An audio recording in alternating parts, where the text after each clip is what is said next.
I want to make it very clear in the beginning, I'm not anti-government.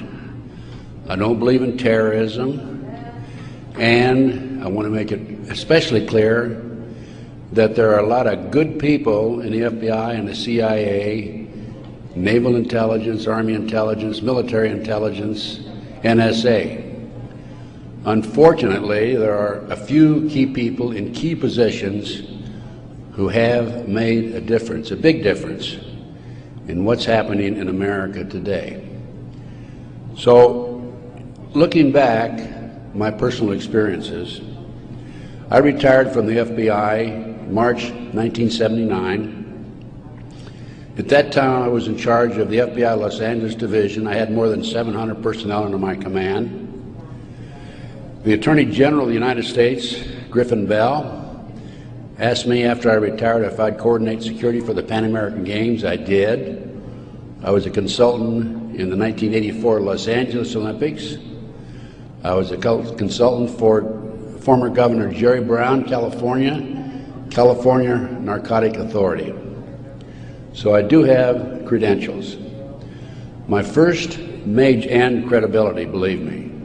Now, if you read the internet, you may not think so, because there are some heavy-duty FBI informants out there like Stu Webb and Barbara Hartwell, who are MK-Ultra mind control victims, CIA mind control victims, who are making all kinds of disparaging remarks about me. But I don't want to deal with those people, because if you read their material, you'll see that it's designed to discredit people like me, former State Senator John DeCamp, and other leaders who are trying our best to expose what's happening in America today, and actually around the world. Let's go back to 1776, May the 1st. Adam Weishaupt was commissioned by the Rothschild family to set up the goals to control and take over the world with a one world government. Adam Weishaupt came up with 25 goals. Among these goals were control the press, corrupt the youth through sex and drugs, elect our own people meaning the Illuminati, to key positions in all levels of the government, city, county, state, and federal. And it goes on. The final goal was to take over the world, the one world government. Information is very well documented by William Guy Carr in his magazine, his book, Pawns in the Game. When I retired, I had no idea what was going on. I had no idea about the Illuminati. I had no idea about Adam Weishaupt.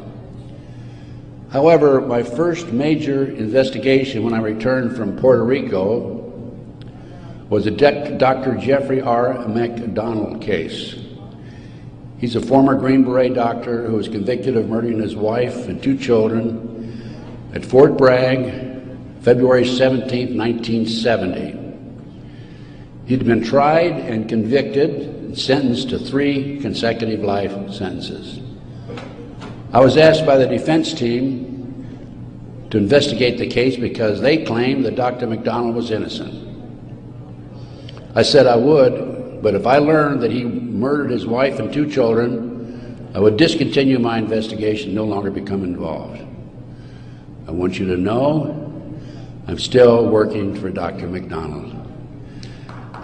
He is an innocent man.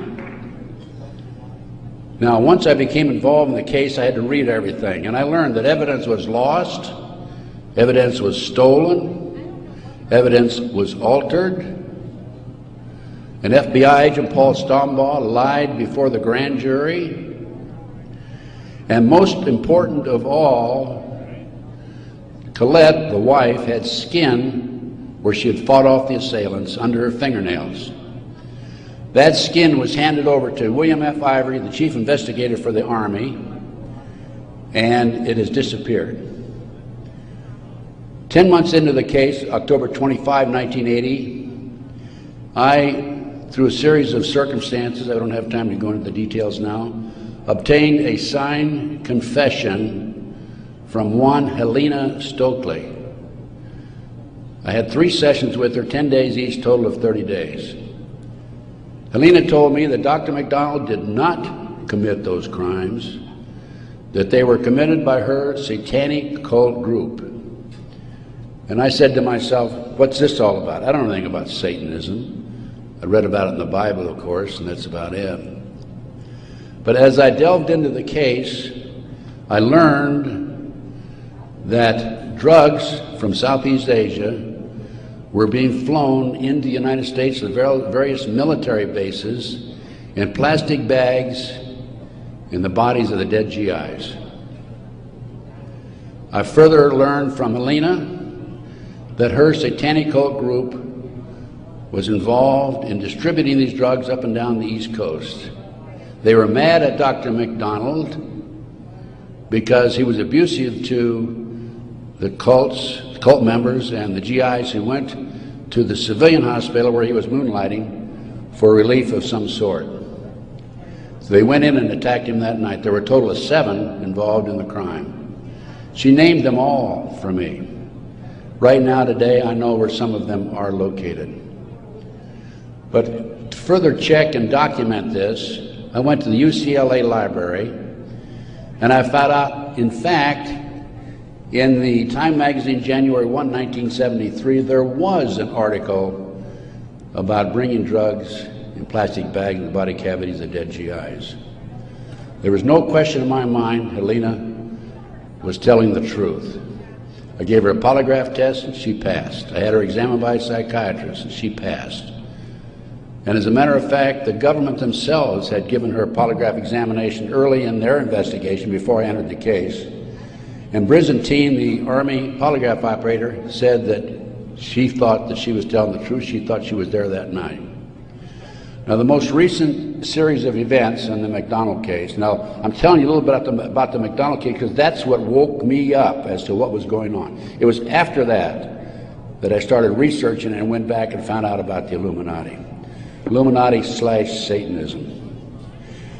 It was after that I learned considerable more about what was going on.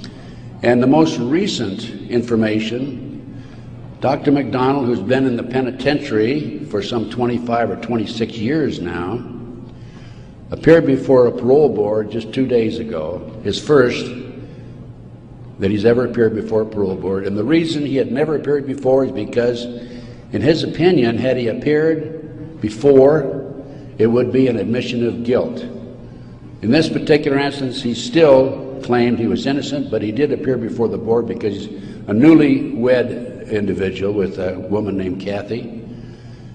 And of course, if you read the papers in the last 2 days, his parole was turned down, and the parole board made him eligible for another hearing in 15 years. This poor man not only lost his wife and 2 children, he has served 25 years in the penitentiary and another 15 years to go. He's 61 years old. I am still working the case. What are the latest developments on the case? In 1997, the judge, federal judge, agreed to do DNA tests. And they chose 15 individual pieces of evidence to be examined. However, the judge said that when you open the evidence envelopes, only the prosecutor can be present. Well, they opened the evidence envelopes. The prosecutor did. How many do you think were empty? 5. 5 evidence envelopes were empty. The skin under Colette's fingernails would have established Dr. McDonald's innocence alone. Now we have DNA authorized in 1997. Here we are in 2005. They still have not completed the DNA test. From the McDonald case, the next case I worked of a major consequence was the McMartin preschool case in Manhattan Beach, California. The children there claimed There were tunnels under the school. They were taken into the tunnels and through the tunnels up into the trap door of a bathroom in a triplex next door, placed in automobiles, and prostituted in the community. These are 2-, 3-, and 4-year-old children before they entered kindergarten. In addition, the children claimed that they were flown into the mountains where they were involved with adults in robes, black robes, chanting, candles. They talked about the brown babies who were cut up, actually sacrificed. And in checking into this and researching this, of course, this was obviously a satanic ceremony. The McMartin family, who owned the preschool, they were tried of Ray Bucky and his grandmother. The grandmother was acquitted, hung jury on Ray Bucky. The second trial, another hung jury. I had an opportunity in 1990 to gain control of the school. Now, the school had been given to Danny Davis, the defense attorney, and he had sold it, even though he made $15 million on the case, by the way. He had sold it to a contractor who was going to tear it down. When I learned this, I contacted the contractor. I said, I want to be given an opportunity to go on that school and look for the tunnels. The authorities had looked for them in 1987. They said they could find no tunnels.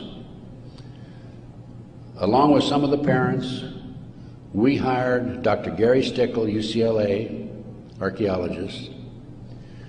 He hired his crew and brought them in, and in 34 days, Dr. Stickle said there had been tunnels under that school. They were covered up, and they were covered in. An informant of mine told me that there was an abandoned satanic site in Crestline, California, up in the mountains. I went up into the mountains and obtained photographs, of the site. I have a lecture that I give where these pictures are available. It's called Gunderson Chronicles No. 2. It's a 4-hour lecture that I gave in Kansas City a number of years ago, which shows this abandoned site and also pictures from the McMartin Tunnel school dig. From there, I became involved in another case, very frightening case, because I established, with the help of people like John DeCamp, former state senator in Nebraska, that we have in this country today a covert military criminal enterprise, government enterprise, primarily by U.S. military intelligence, that is operating full throttle, and everybody refuses to investigate it. In the Nebraska case, it's called the Franklin Cover-Up.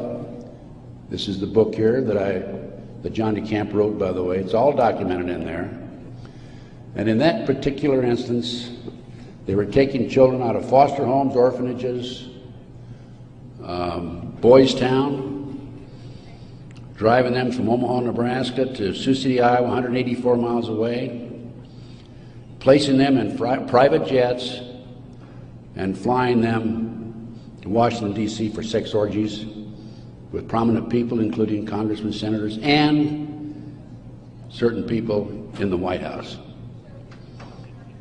It's well documented. I have personally talked to Paul Benassi. I had a 5-hour interview with him. It's a tape that's available. I don't have it with me here, but you can order it.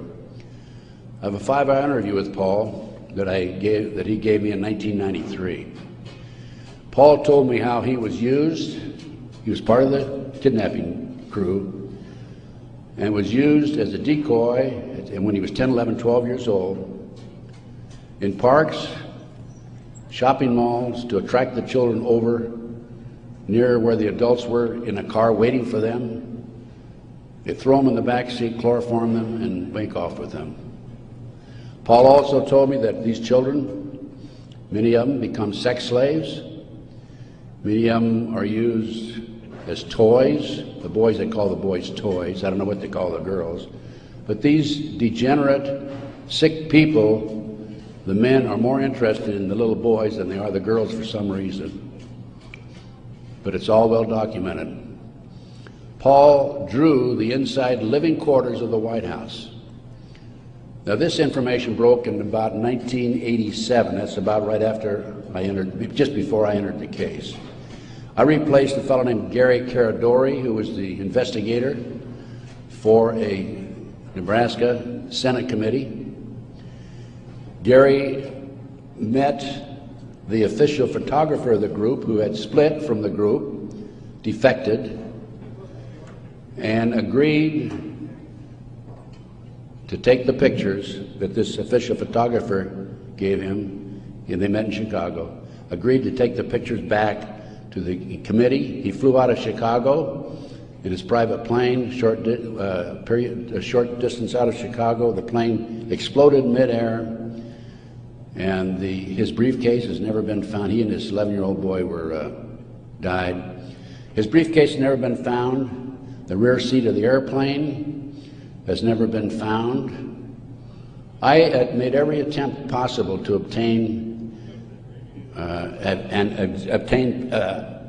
possession of or control of that plane, because I wanted to examine it for bomb chemicals, particularly the back seat. It's no longer available. Nobody knows what happened to it. Gary Caradori was a civilian, yet it was taken to a military base for examination. A deputy sheriff was the first one on the scene. He saw the pictures. He started picking up the pictures. An FBI agent came along, took the pictures away from him, told him to keep his mouth shut.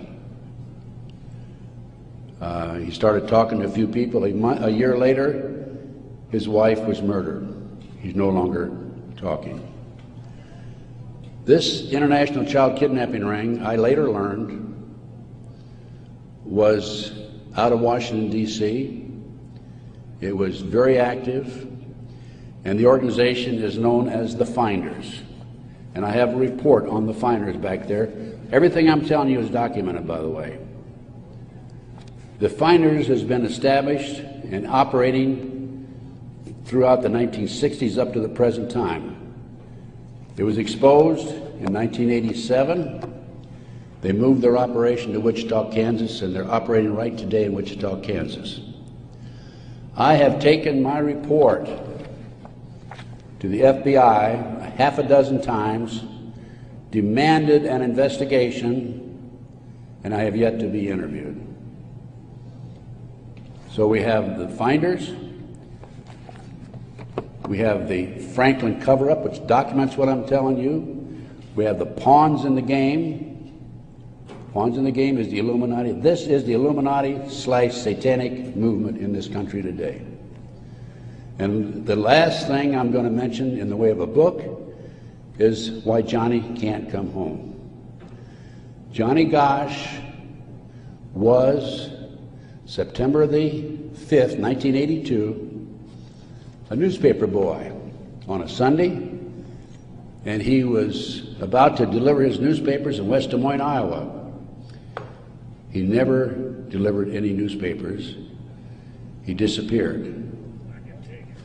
The mother, Noreen Gosch, was dumbfounded, didn't know what happened, demanded an investigation of the FBI and by the West Des Moines Police Department. The chief of police in West Des Moines said to her, even though he's disappeared, we do not have any witnesses who saw him being grabbed and placed in a car or being taken control of. So we're not going to investigate it. The FBI used the same premise. They refused to investigate it. Now, I've been involved in kidnappings in the FBI, and I can tell you that it's automatic within 24 hours, at the end of 24 hours, that we had to go in my day, this was back in the 50s, 60s, and 70s, we had to go in and start investigating the case after they've disappeared for 24 hours. Today, As I stand here and you sit there, the children are disappearing in this country at the rate of 83 per hour. That's over 700,000 children a year. Now I can go back to July 1982. The Reader's Digest claimed there were 100,000 children disappearing every year. There's another statistic that I find very interesting, and that is that it is estimated 2,500 children are kidnapped and murdered in this country every year. That's an unbelievable figure. Yet, the FBI refuses to investigate it.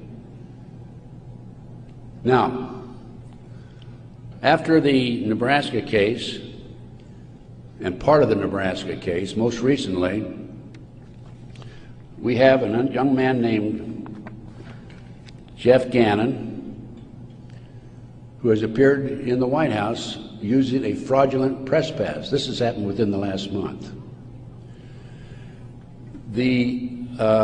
Certain people in the White House were questioning him and were suspicious of him because when he would engage in a press conference with the president, President Bush, he was asking what they call soft questions.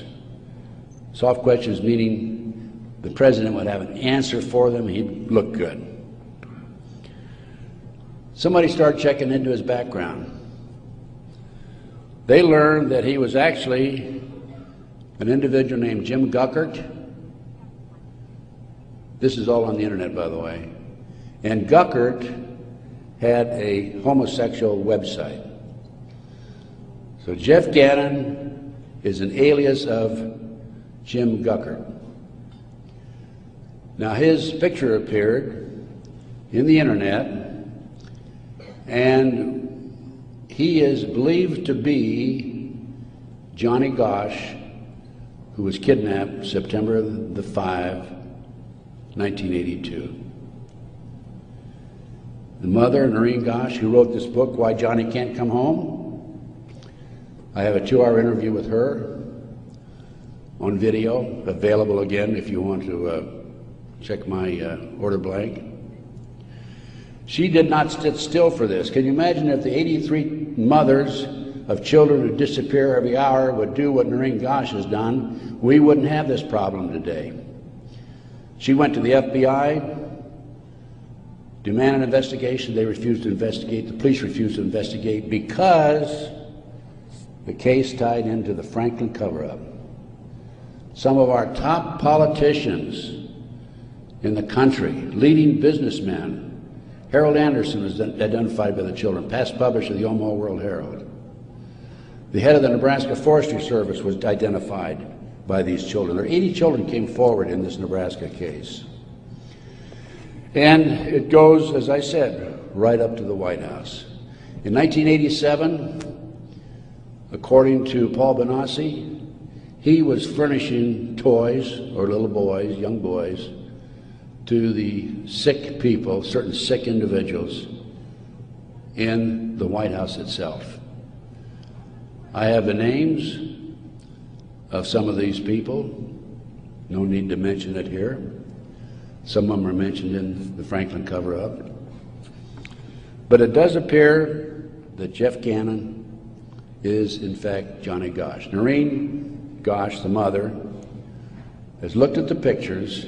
She believes it's Johnny Gosch because he has a scar on his right cheek about the size of a nickel. It's white. Gannon has a scar there also. Little Johnny Gosch had a birthmark on his left chest about 8 inches long. From looking at pictures of Jeff Gannon on the internet, it appears that he had a birthmark at one time, and there's been an attempt to erase it. I personally talked to one of the youngsters who was involved in this network. I've talked to several of them. And he assures me that Jeff Gannon is, in fact, Johnny Gosch.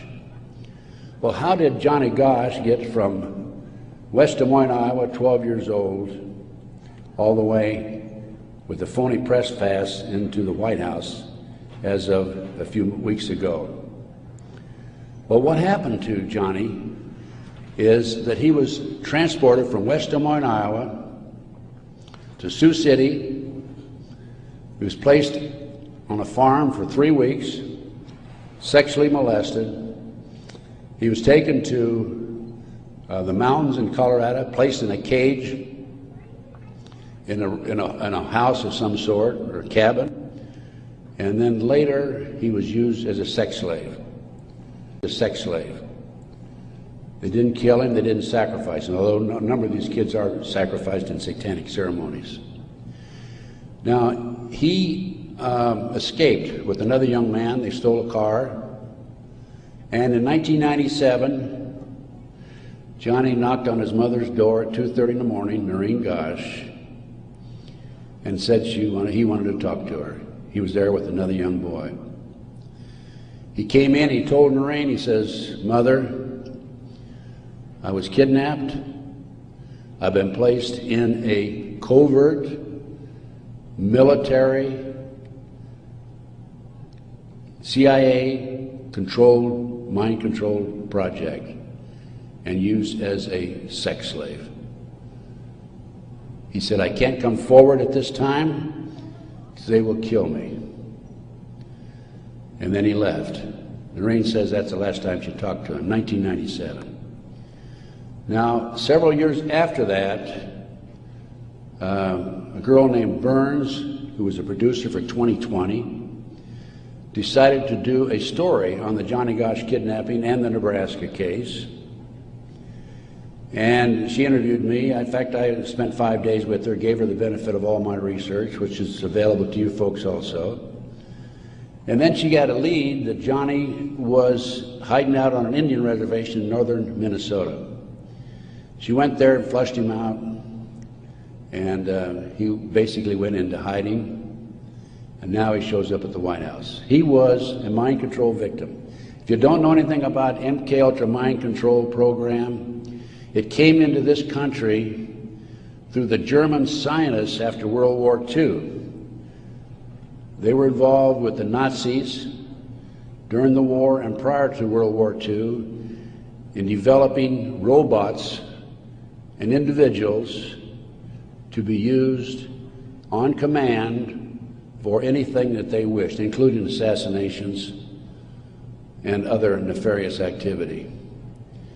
The MKUltra program, CIA mind control program, was investigated by Congress in 1987. Congress said, CIA, you got to quit doing that. That's you're bad boys.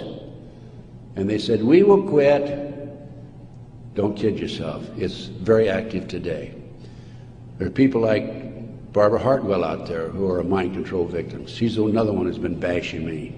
I must be doing a pretty good job because I wouldn't have these people criticizing me on the internet like they do. And of course, it doesn't bother me in the least.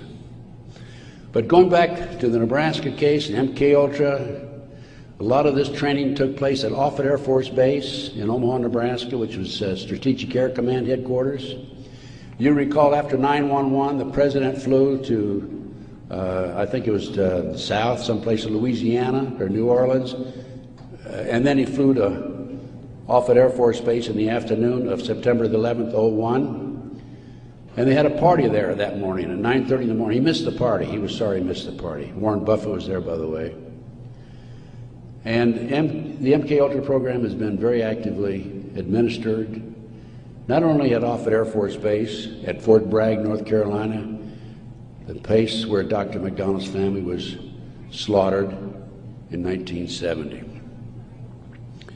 Now, the Nebraska case, I don't want to leave that without telling you that in the early 1990s, Yorkshire TV came to the United States with a camera crew for 7 months to do a documentary on it.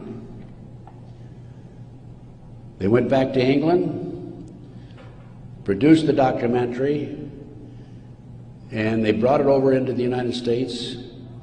It was listed in the TV guide to be aired on May the 3rd, 1994.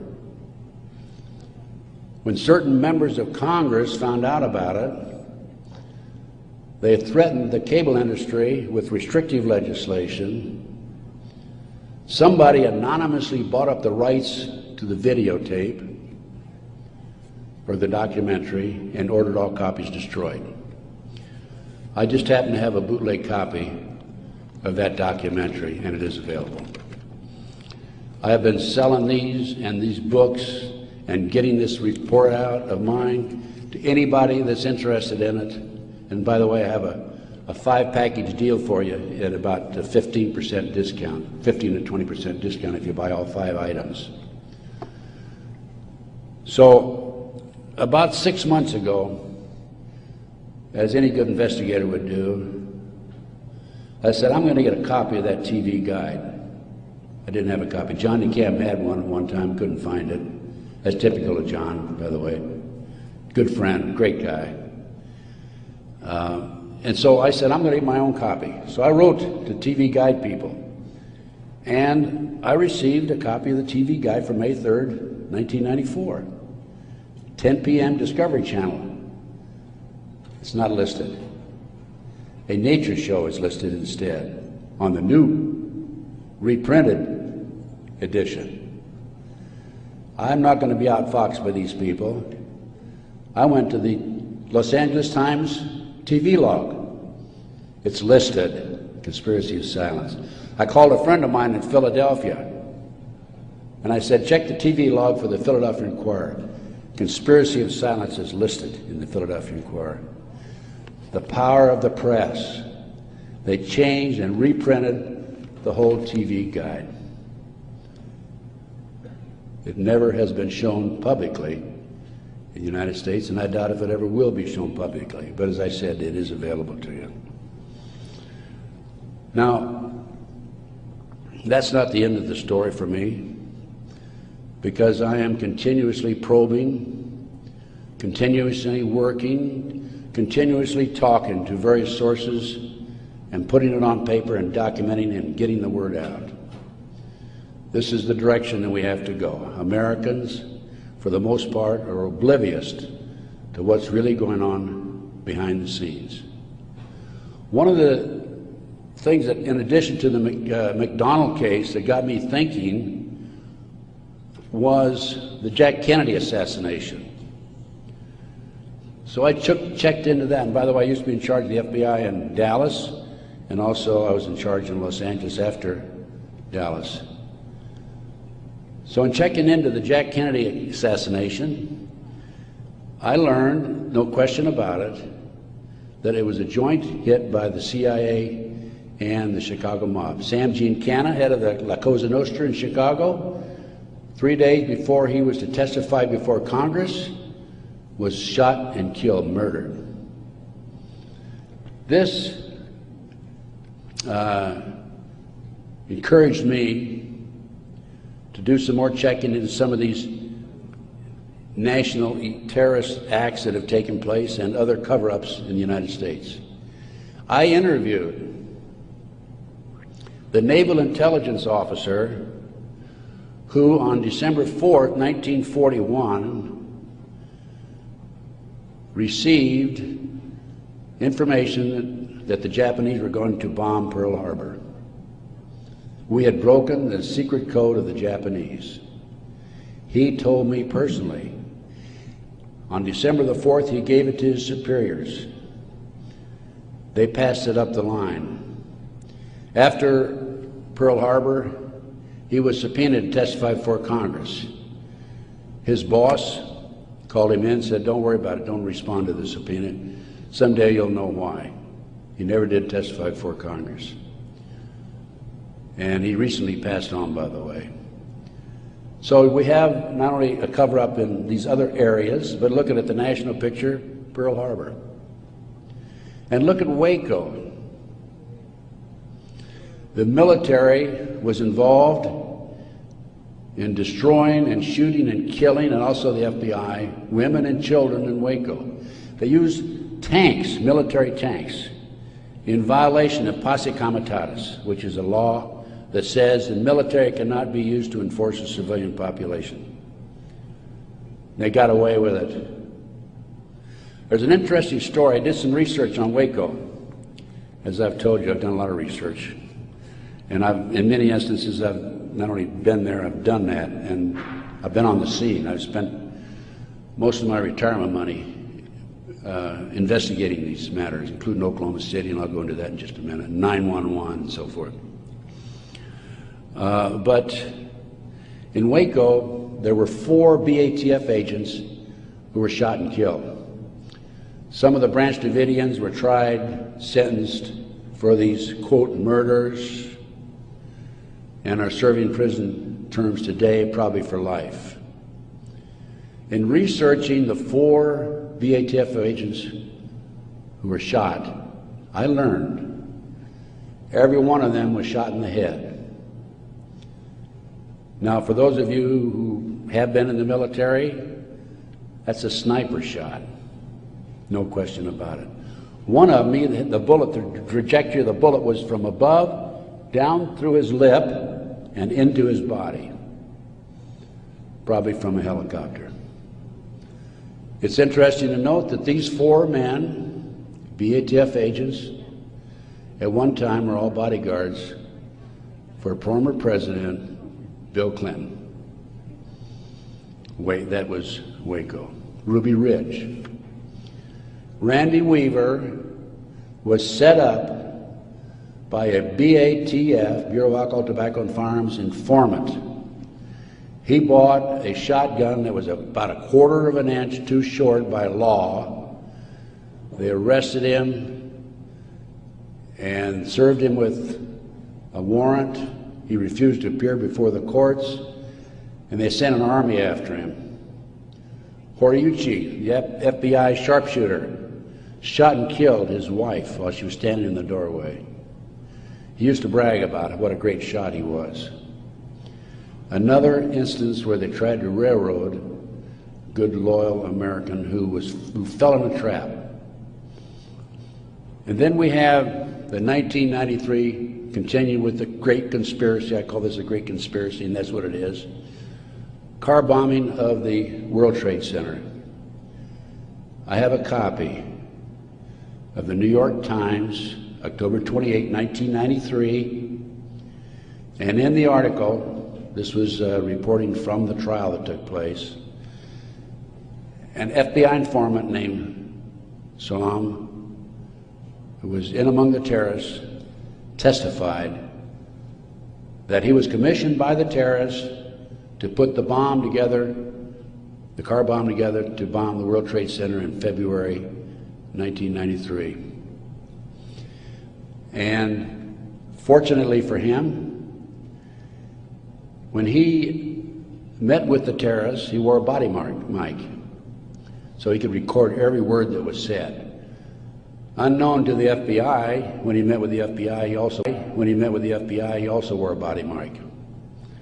That was probably what kept him from being set up and framed and sent to prison. This is actually in this newspaper article. He went to his FBI superiors, says, I've been commissioned to put the bomb together. We're going to use a dummy bomb, aren't we? And he was told by his FBI superiors, no, we're going to use a real bomb.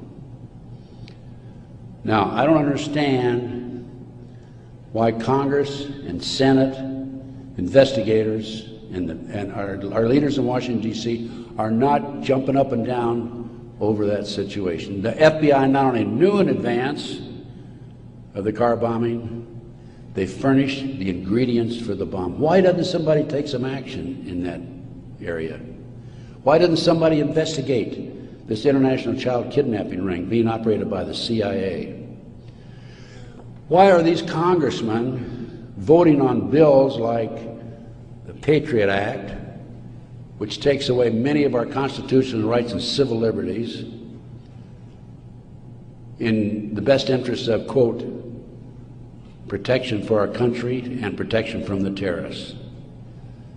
Let me tell you something, ladies and gentlemen. There are people in our government, a rogue outfit, whatever, I'm not sure, who are actually behind these terrorist acts. And the reason they're behind the terrorist acts is so they can pass bills like the Patriot Act And the reason the congressmen and the senators vote for these stupid bills, stupid by our terms and our definition, is because many of them have been set up and framed through sex and drugs. So then we have Oklahoma City, 1995. I personally made 2 trips to Oklahoma City. I investigated Oklahoma City.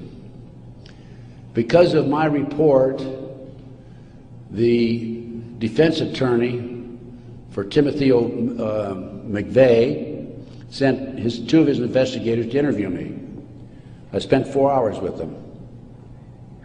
Actually, I got a lot of information out of them. For example, they told me that they were allowed to tour the remains of the Murrah building in Oklahoma City in the presence of a U.S. Marshal, but they were not allowed under any circumstances to take soil samples or to pick up any evidence for examination. Stephen Jones was their attorney. I heard that they were going to tear down the building. Now, you can trace bombs through what they call the taggants, the chemicals. When I heard this, I called John DeCamp. I said, John, we've got to prevent that building from coming down. And I actually called an outfit in Chicago, the Pat Kennedy Group, who were specialists in examining evidence of this type. And John called McVeigh's attorney, Jones, and because John had a client he was representing who was involved in the case, Jones said, I'll handle the paper, we'll have a hearing, we will prevent that building from coming down. The next thing we heard, the building was coming down. John called Jones, what's going on? And he had no good answer for it. That was evidence. I've been at many a crime scene. It is critical that the evidence be preserved. That was a huge cover-up. McVeigh wrote a letter to his sister. McVeigh was in Special Forces. The government says, military says, oh no, he flunked out. He didn't flunk out. He was recruited out of Special Forces, according to him, a letter he wrote to his sister, to be trained to be a CIA assassin and also to work for the CIA international drug operation, both against the competition and for the CIA pro-drug people. McVeigh was, in my opinion, an MK-Ultra mind control victim. He was visited in prison in Oklahoma and in Colorado by Dr. Jolly West. This was secret, by the way. I happened to find out because I made some phone calls to the right people. Jolly West was one of the foremost leaders, along with Sidney Gottlieb, in the CIA's MK-Ultra mind control operation. Why would somebody like Jolly West go interview McVeigh, not only in Oklahoma but also in Colorado during the trial? Because he was a mind control victim himself. At one time, it was reported, I think in U.S. News and World Report, that McVeigh had a microchip in his buttocks. Our military reportedly have been using microchips to keep track of their soldiers. The bomb in the truck allegedly was a fertilizer bomb. The government first announced that it was a 1,500-pound bomb and then a 2,500-pound bomb, and I think it ended up being 4,800 pounds. That bomb that was in the truck destroyed half the building. A 4,800-pound fertilizer bomb, ammonia nitrate fertilizer bomb, dissipates and did not have the potential, the possibility of destroying that much of the building. After the Oklahoma City bomb went off, I had a call from a friend of mine, Michael Riconosciuto. For those of you who are making notes, look up in the internet, R-I-C-O-N-O-S-C-I-U-T-O. Michael Riconosciuto. I've been working with Michael since the early 1980s, 82 is when I first met him.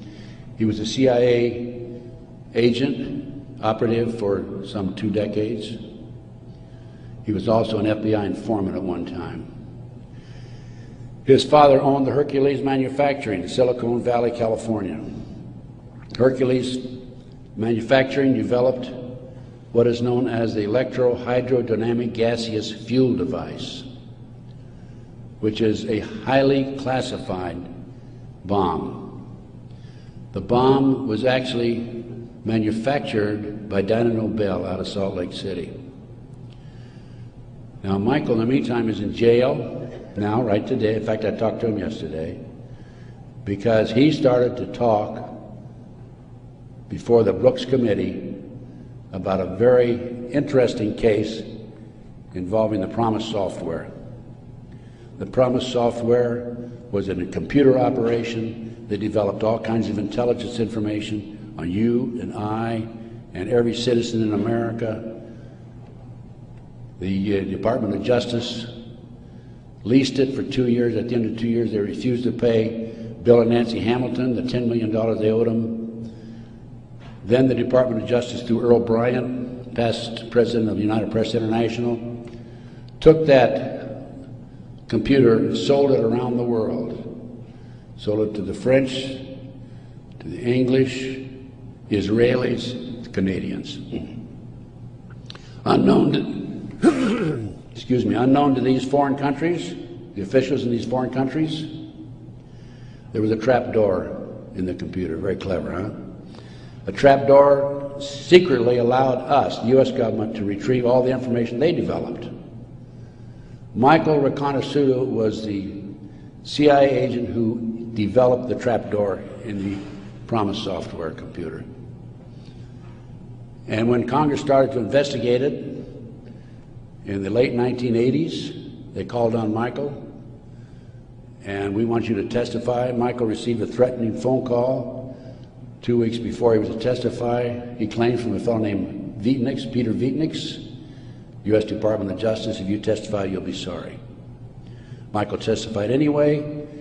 A few weeks later, was arrested for drugs, is now serving a 30-year prison sentence because he dared to expose these nefarious activities by this rogue criminal enterprise operating within the confines of the U.S. government. And I got off a little on, I gave you a little background on Michael. Going back to Oklahoma City now, I want you to understand who Michael is. He's not some guy walking down the street with a grocery basket looking for a recycling center, okay? He has credibility. Now, Michael called me right after the Oklahoma City bomb went off, and he said, Ted, he called from prison, by the way, that's my bomb, meaning that Hercules developed it. That was not an ammonium nitrate bomb. Now, when that bomb was tested in 1982, I happened to be with a group of intelligence agents in Palm Springs waiting for the results of that test. It was tested in Area 51. It was underestimated because the power, it was so powerful that 2 of the technicians died. They underestimated the strength of it. This, I'll call it a barometric bomb. This barometric bomb, according to Michael, was what was in the car, not a fertilizer bomb. I have an Oklahoma City report on that. So what did I do as an investigator? Well, I went to the Pickaninny Arsenal in New Jersey, and I gave him the contract number, which I obtained through a science magazine. One of my associates actually did the research on that. And I gave the Picatinny Arsenal the contract number. This is public, available to the public, by the way. And the Picatinny Arsenal came back and said there's no such contract here, even though I had the contract number. By the way, that's documented in my report.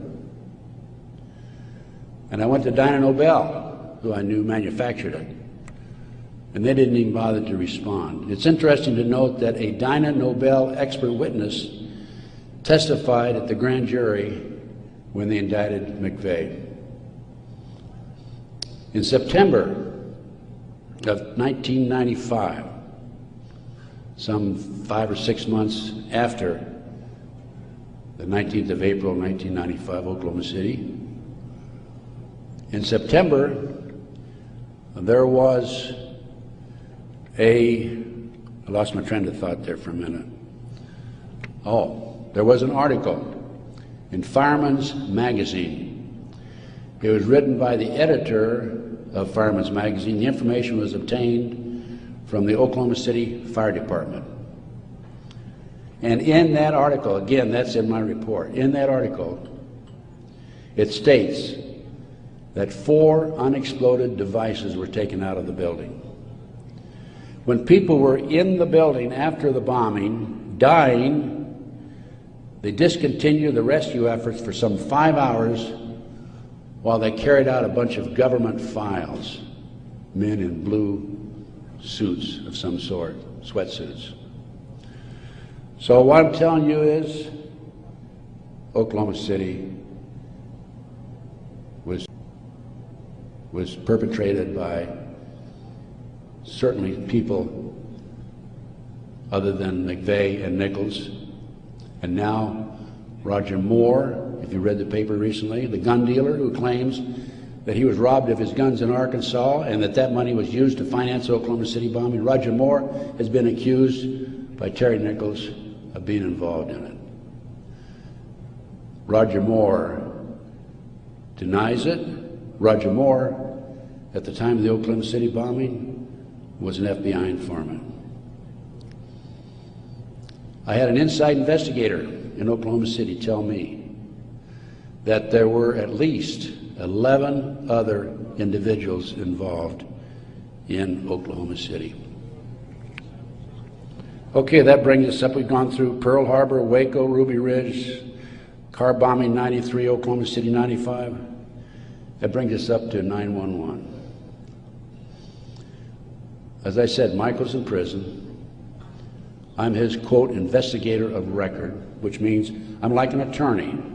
I should have access to him on a regular basis. I represent this man. For a year prior to 9/11, actually a year and a half, I tried to get in and see Michael. He was in prison in northern Pennsylvania. I was in the Philadelphia area. The Bureau of Prisons would not allow me to see him. I finally was able to talk to Michael in January 2003. I flew to the East Coast, spent 3 days with him. Michael told me that he had developed information from among his contacts in advance of 9/11 that they were going involved in using missiles, airplane missiles, and they were going involved in skyjackings. They were training Arab terrorists, and also he knew the identity of the person in the United States, an Arab who lived in Paterson, New Jersey, who was the leader of terrorist activity by the Arabs in this country. Now, Michael had this information because, you're saying, how could Michael develop this information being in prison?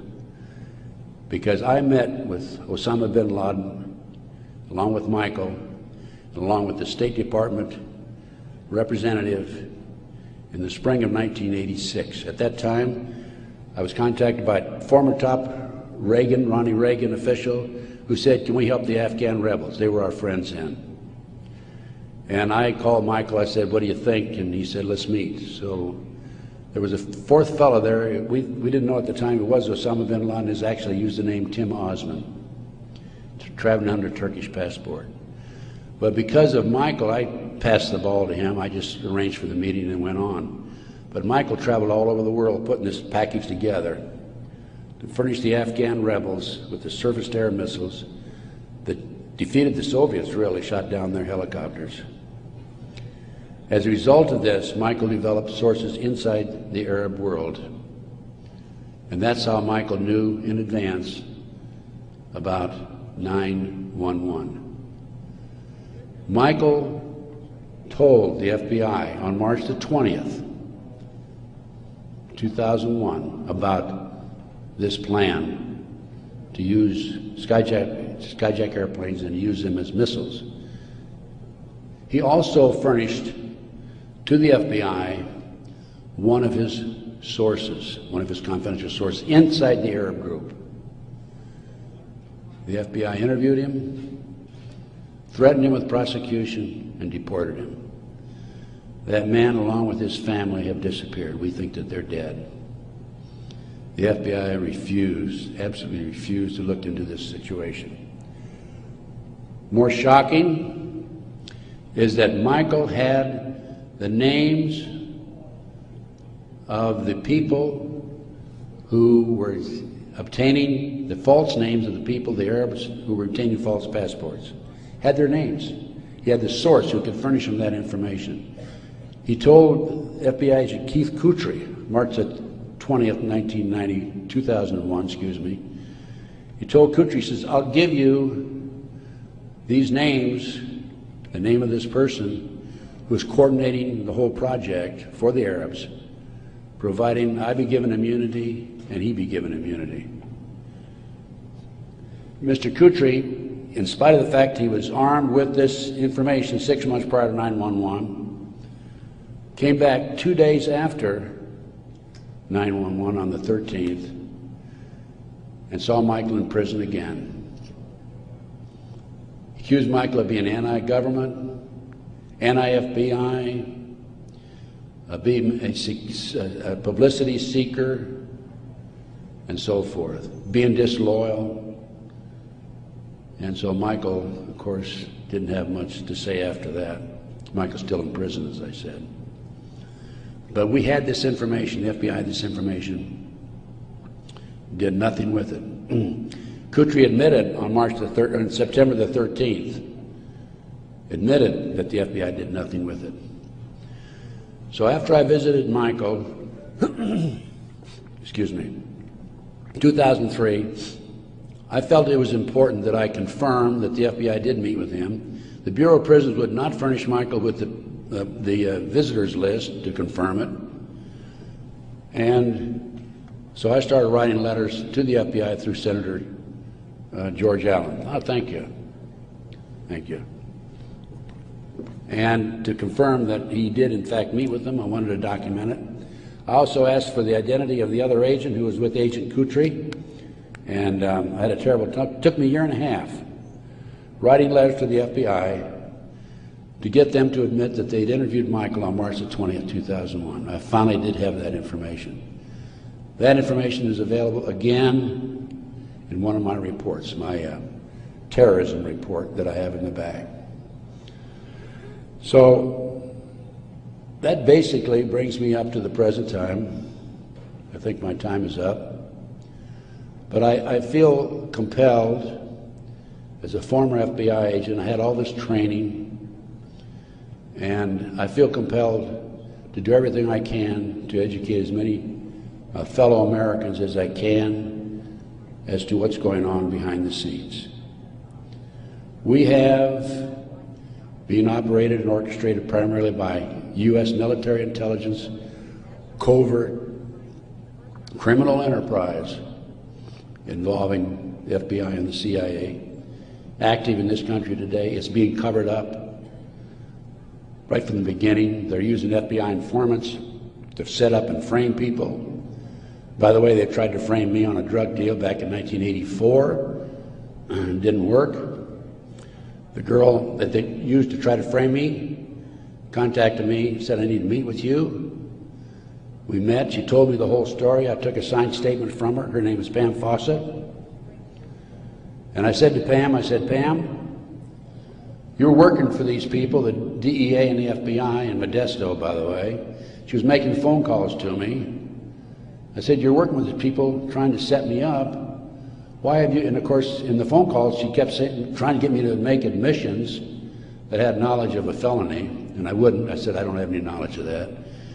Or was involved in a felony, actually. I said, Pam, look, you were working with these people for 6 months. They gave you $2,000. You had the run of the FBI office. You had your own coffee cup. Why did you come to me and tell me this now? And I'd helped her, give her a little advice about her 14-year-old son. in the interim, you know, talking back and forth as any individual would do who might be able to help. And she said, Ted, I woke up the other morning and I realized you're the only honest son of a bitch I've talked to in 6 months. Those were her exact words. The FBI not only tried to set me up on a drug deal, I've also been the victim of 4 separate investigations. They tried to set me up on a fraud case in Dallas. And most recently, very frankly, I've been under surveillance, heavy surveillance. I've had illegal entries into my car, into my apartment. There's been attempts to gas me within the last month, and I was able to anticipate it and avoid it. But they don't want people like me out telling the truth. And that's what I'm doing, and I will not stop. I will continue to do so in the future. So that's basically it. I brought you from 1776 to the present time. We went through one conspiracy after another. Brian Gimbel was interviewing Jim Nichols, Terry Nichols' brother, on national TV after the Oklahoma City bombing, by the way. And I had given Jim Nichols my Oklahoma City bombing report. And Jim said to Brian Gimbel, he says, have you read Ted Gunderson's Oklahoma City report? And Gimbel says, oh, Ted Gunderson's a conspiracy theorist. I want you to know I'm not a conspiracy theorist. I'm a conspiracy realist. It is there. All you have to do is get your own website, get your own internet, go out. There's a lot of disinformation out there, but you can pick out what's really solid and what's really truthful. And I have 25 years of research on that back table back there.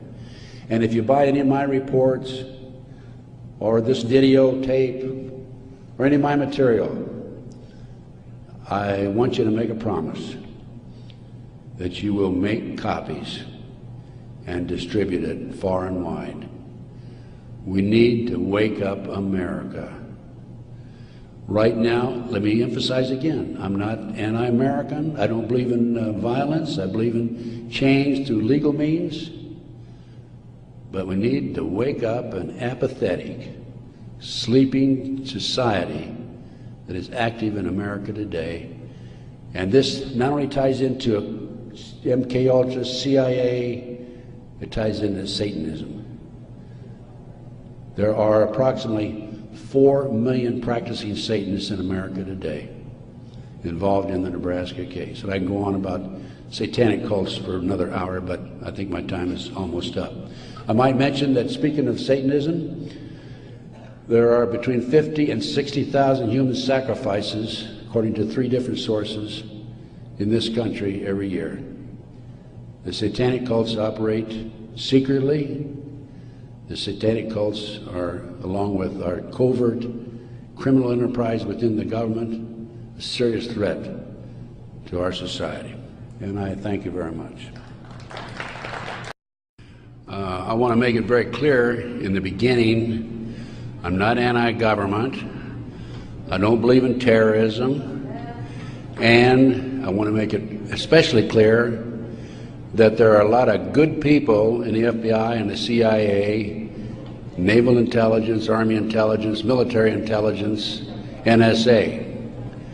Unfortunately, there are a few key people in key positions who have made a difference, a big difference, in what's happening in America today. So, looking back, my personal experiences, I retired from the FBI March 1979. At that time, I was in charge of the FBI Los Angeles Division. I had more than 700 personnel under my command. The Attorney General of the United States, Griffin Bell, asked me after I retired if I'd coordinate security for the Pan American Games. I did. I was a consultant in the 1984 Los Angeles Olympics. I was a consultant for former Governor Jerry Brown, California Narcotic Authority. So I do have credentials. My first major and credibility, believe me.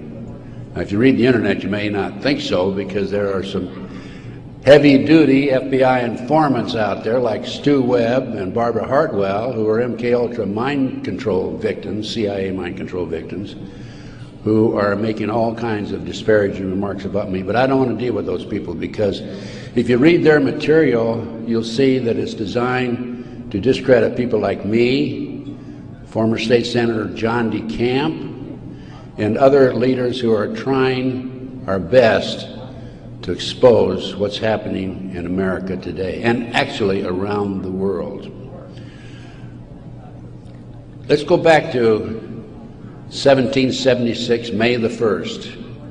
Adam Weishaupt was commissioned by the Rothschild family to set up the goals to control and take over the world with a one world government. Adam Weishaupt came up with 25 goals.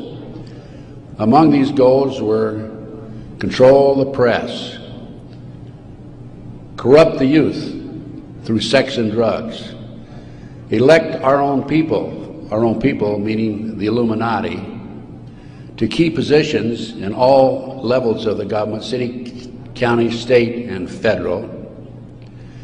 And it goes on. The final goal was to take over the world, the one world government.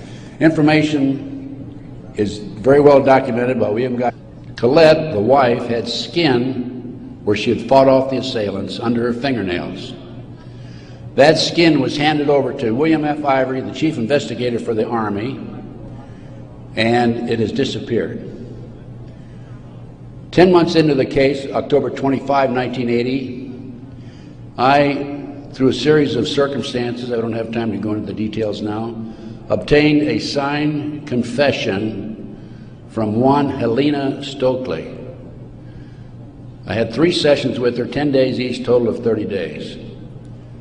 Helena told me that Dr. McDonald did not commit those crimes, that they were committed by her satanic cult group.